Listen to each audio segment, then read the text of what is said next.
Tantangan yang paling berat komunitas peduli sampah yaitu menyadarkan masyarakat untuk peduli dengan lingkungan, untuk bisa memilah sampahnya dari rumah. Karena di TPA sendiri 60%-nya adalah sampah rumah tangga. Jadi itu adalah masalah terbesar kita.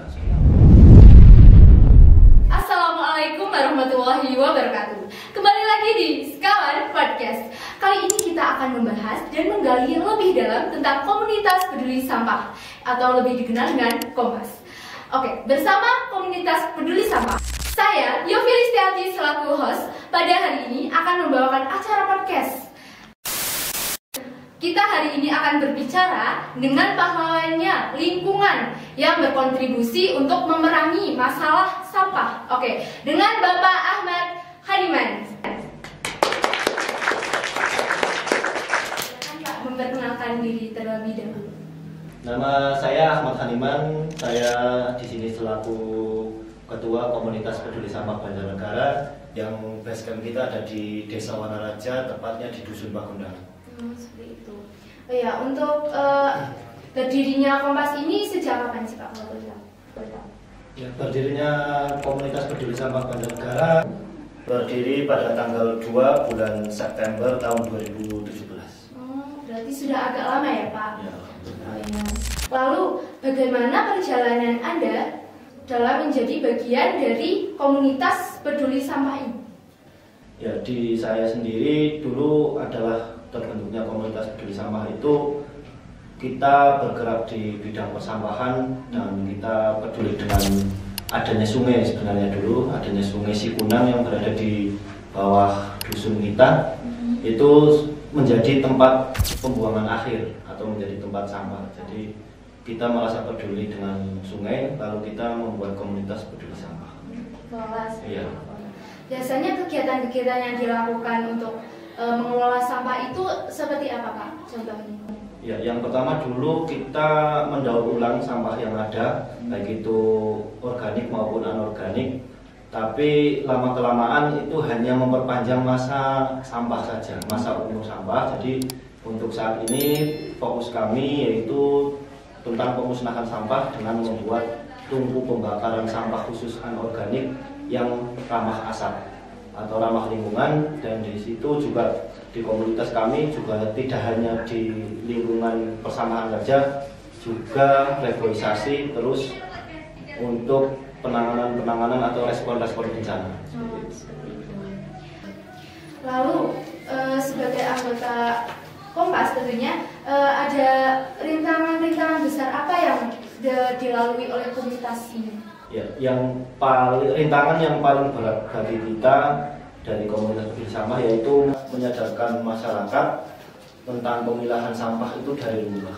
Karena untuk di TPA sendiri itu 60%-nya adalah sampah rumah tangga. Jadi kita harus bisa menyadarkan masyarakat tentang pemilahan sampah itu dari rumah. Jadi itu adalah masalah terbesar kita sebenarnya. Oke. Lalu bagaimana cara Anda memperlibatkan masyarakat luas untuk mengelola sampah di lingkungan mereka? Ya, untuk kita melibatkan masyarakat itu ketika kita melaksanakan kegiatan baik itu bersih kali, terus bersih-bersih lingkungan, kita berusaha mengajak masyarakat baik secara lisan secara langsung maupun dengan pamflet. Seperti itu. Oke. Apakah ada inisiatif khusus dan kegiatan yang telah dilakukan oleh komunitas dalam mengatasi masalah sampah ini? Untuk kegiatan khususnya itu kita pada saat ini memprogramkan yaitu tadi yang saya katakan untuk memusnahkan sampah anorganik. Untuk yang organiknya kita alhamdulillah pada saat ini sudah berusaha untuk membudidaya maggot, budidaya ayam. Dari sampah organik itu kita jadikan pakan untuk maggot dan ayam tersebut. Dan untuk anorganiknya yaitu tadi untuk kita membuat tungku pembakaran sampah dengan tungku yang ramah lingkungan dan minim asap.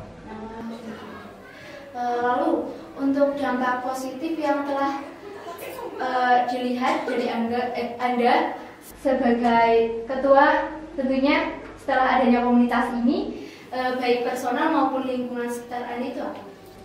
Untuk manfaatnya berarti ya, manfaatnya atau kegiatan atau yang bisa dilihat pada sekarang itu sejak berdirinya kita, alhamdulillah masyarakat itu lebih cenderung sudah bisa mengolah sampahnya.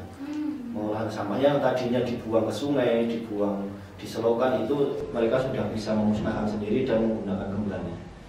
Seperti itu. Oke. Oh ya, pertanyaan terakhir ya Pak. Mungkin adakah pesan dan saran bagi audiens untuk mereka belajar cara mengelola sampah agar mereka tidak menimbulkan sampah yang menumpuk seperti itu? Mungkin boleh disampaikan. Ya, untuk saran buat teman-teman yang ada di luar sana atau masyarakat yang ada di luar sana, yakni kita harus bisa bijak mengolah dan memilah sampah. Kita juga harus bijak membuang sampah yang kita hasilkan, karena kalau tidak dari rumah itu sangat berbahaya ketika nanti dimasukkan ke atau dibuang ke dalam sungai, terus dibuang ke selokan, itu akan mengakibatkan banyak masalah. Contohnya kalau kita di sungai, membuangnya di sungai itu secara tidak langsung apabila sungai pasti turunnya ke bawah, dan di bawah itu mengakibatkan bencana baik itu banjir, tanah longsor dan lain-lain.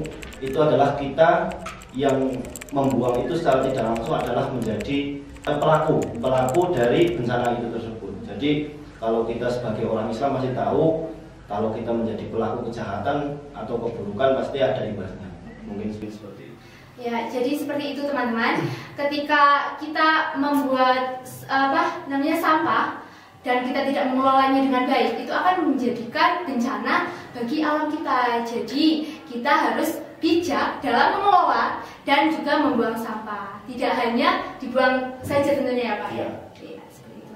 Oke Pak, terima kasih atas kesempatan kali ini untuk wawancara podcast bersama kami. Mungkin kurang lebihnya saya selaku host meminta maaf. Oke, sekian podcast dari kami. Wassalamualaikum warahmatullahi wabarakatuh.